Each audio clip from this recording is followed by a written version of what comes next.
Hey guys, it's Fida. A Merry Christmas and a Happy New Year to all of you out there. Today, as it is Christmas, I thought we'll be making something Christmas related. So I'm gonna be making a Christmas cake. This cake is not too hard to make, and when we think about Christmas, we actually get green and red things in our mind at first. So I thought today we'll be making a green Christmas cake. The inside layers of this cake is just a normal moist vanilla cake dyed in green food color, and the outside whipping cream is also just the same way. It's just a frosting made up of whipping cream and dyed in green food color. Once the cake is frosted, I'm gonna make a chocolate border.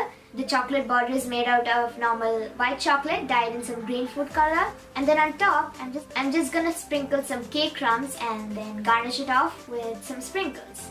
So that's it. Let's get on to making the cake.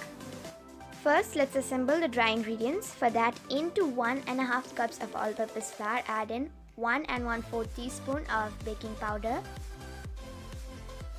and 1/4 teaspoon of salt.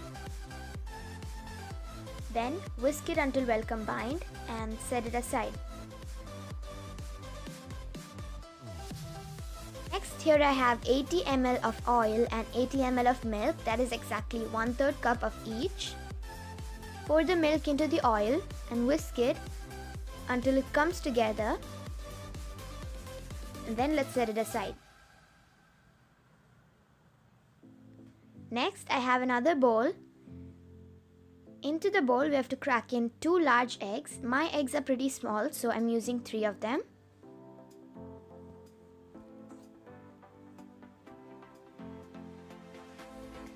Also put in 1 cup of white granulated sugar. I'm also gonna add a teaspoon of vanilla extract. Beat that well. You wanna beat it until this mixture turns white and kind of pale in color. Now it's turned pale and the size has also doubled a little bit. So into it, we're gonna add in the dry ingredients as 3 portions and the wet ingredients as 2 portions. So we're gonna first add 1 portion of the dry and then beat that. Again add another portion of the wet.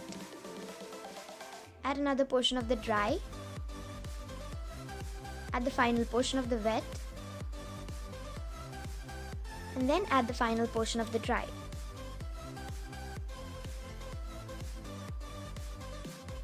In between, make sure you scrape down the sides.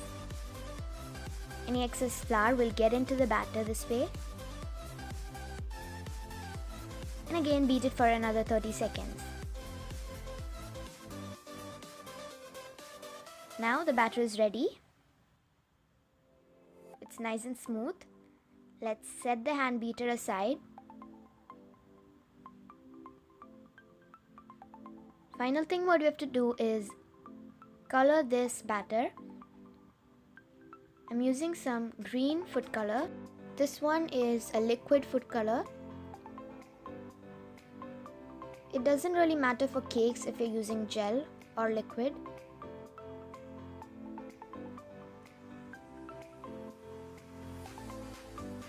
Mix that in. Right now the color is proper. Then let's pour it into a baking pan. I've greased it with some oil and lined it with parchment paper. Pour the full batter into it and let's bake this in a preheated oven, and I'll bring it back.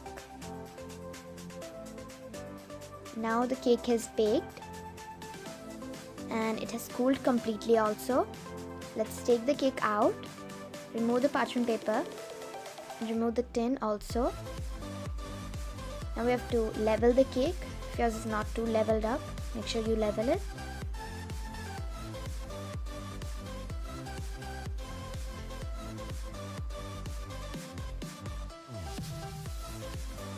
And then cut it into 2 layers.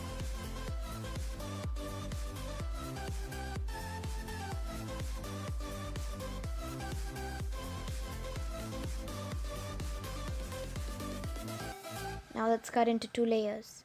Next, here I have some whipped cream frosting. I've already uploaded a video on this whipped cream frosting, so if you want to use the same recipe, I'll leave a link in the description down below. So right here in this small bowl, I have some normal white whipped cream frosting, which I've not dyed in any food color.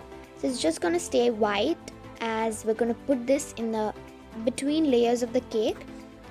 And then here I have some green, very light green dyed whipped cream frosting, which is going to go for a crumb coat and also for a full frosting, and the sides are all going to be covered with this color. Frosting is a fickle thing, so always keep an eye on it and make sure you use only gel food color, or else the consistency will change. Next, here I have my turntable. Put some frosting, keep a cake board on top, keep another dollop of frosting. Place the first cake layer and make sure you use simple syrup it. I actually forgot to soak it in simple syrup. Then put the white plain frosting in the middle layer of the cake and spread it towards the ends.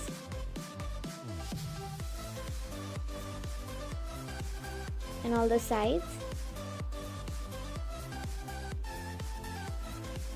Give an even layer of frosting.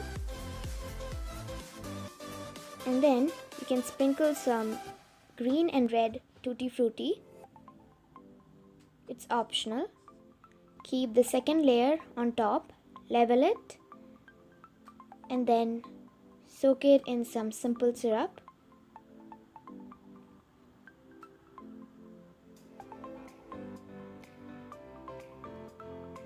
Then put on some of the green frosting. Make sure you put a very thin layer, because we have to do a crumb coat for this cake first, or else all the crumbs will be seen. Crumb coat means just a thin layer of frosting that will seal all the crumbs, and when we do the final coating, it's gonna come perfect and no crumbs will pop up. The crumb coat does not have to be perfect. Now the cake is crumb coated. Let's keep this in the refrigerator for around 1 or half an hour so that it cools well and the crumbs won't come up anymore. Right now it's cooled, and you can start putting your final layer of frosting.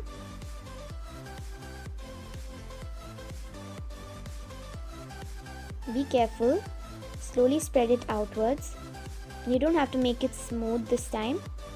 First you can cover the cake with full frosting, and then finally you can use your bench scraper or anything to just smooth it out.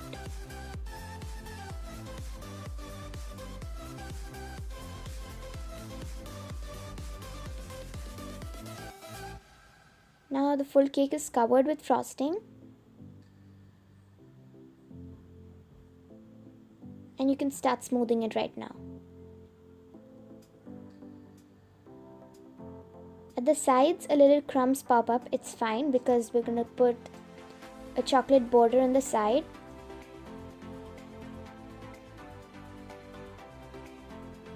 So right now the cake is frosted well. Let's set it in the refrigerator for around 2 hours so that it completely cools. So here I have a piece of wax paper that is of the same size of my cake. Next, here I have some white chocolate melted and dyed with some normal food coloring. I've also added some butter into it. Then just start doing some designs in your wax paper. Once the design is done and the cake is cooled, let's keep the parchment paper on the sides. You just need to stick it slowly, and the border is stuck. Let's keep this in the refrigerator again for around 15 minutes so that the border cools. After the border is nicely firm, let's remove the parchment paper. A little of the chocolate comes up, it's fine. Once that's done, you can put some cake crumbs on the top. This is the same cake crumbs that was cut out while leveling. If you don't have the cake crumbs, you can use some desiccated coconut also, dyed in some green food color. Then on top, add some sprinkles so that it really looks like a colorful Christmas cake.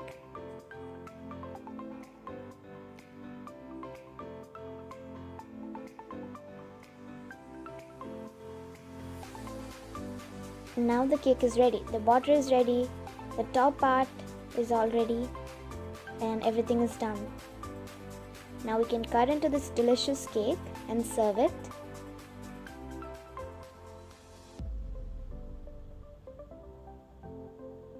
And that's how we made this cake.